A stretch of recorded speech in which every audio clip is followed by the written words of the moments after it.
We're only halfway through the summer, but we've seen a surge in drowning deaths in the past week. 43 people have drowned across Australia since December 1st. For more on this, I'm joined by Royal Lifesaving CEO Justin Scarr. Justin, thanks so much for your time this afternoon. The number of summer drownings just continues to climb. How does this summer compare to previous years so far? Well, I mean, it's been an absolute tragic summer, which contrasted by the notion that millions of Australians have actually had fun in it. Backyard pool races, beach cricket, all sorts of activities. But against that, we've seen 43 people drown. It's slightly lower than last year, but last year we had a significant impact of bad weather and flooding across the country. So when we focus on drowning and people recreating and holidaying, there's been some absolutely tragic situations that have impacted many families and many rescuers as well. There certainly has. And from what we've heard, a number of these drownings have actually been from people trying to rescue others. How does this occur, and what would be your advice for someone to do if they did see someone struggling in the water?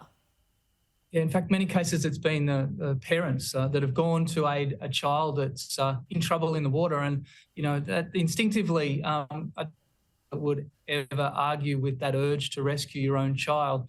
Our message to everyone, though, is before you rescue, stop and think as much as possible, plan your day. If you're going out to rescue someone, you've got to have pretty strong swimming skills, and you must take buoyancy. That's the key. Take buoyancy. It might be a boogie board, it might be an esky lid, it could be anything that would keep you afloat in an emergency, and importantly, the person that you're trying to rescue. And then you've got to stay calm and remember to float. You don't always have to swim our way to safety. In many cases, floating and waiting for additional assistance, giving time for emergency services or lifeguards or whoever, other people with more flotation, surfers and the like. Stay calm and float as much as possible. But they've been absolutely tragic, and perhaps we need to relook at this. For many generations, we learnt life-saving in high schools, and many of us, whether we live inland or we live at the beach, had developed not just great swimming skills, but also life-saving skills. And perhaps that's something we've got to look at in the future. Yeah, definitely. And with Australia Day coming up, we still have a number of weeks of summer left as well. Many people, particularly Australia Day, it's a day that many tend to head to waterways, including beaches, rivers, out to swimming pools. What's your advice for anyone thinking of heading to these areas? Yeah, we've got a long way to go to summer, and it does change the closer we get to February. There's a range of things. Obviously, watch your children constantly around water. We're targeting men particularly in recreational activities. We're not discouraging people from having a drink, but please leave that alcohol consumption to the end of the day. When you mix the two, generally we find that men take unnecessary risks. They underestimate the conditions. They overestimate their own abilities. So, men, make the right call. Look out for your mates. Plan your activities. Look at weather forecasts. Do everything you can to stay safe and enjoy this wonderful time around our waterways, because we do see men overrepresented in drowning statistics, and that increases particularly as we go into February. Yeah, you do mention that men in the Royal Lifesaving reports, they are the majority of people that have drowned, sadly. Do we know why this is? Yeah, look, there's lots of research into the various factors that are at play here.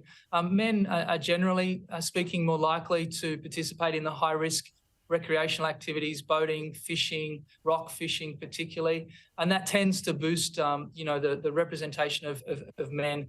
We also know that men, particularly older men, perhaps underestimate the impact of other medical conditions and those things that they're carrying that perhaps might mean that they can't swim as well as they used to, and it might sort of trigger some sort of medical episode.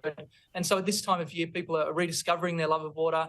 They're going for that, annual swim and unfortunately we do see that heart conditions, diabetes, all sorts of things can actually complicate a day on the water. So older men particularly, make the right call. Go and see your doctor. Make sure that you're still swim fit.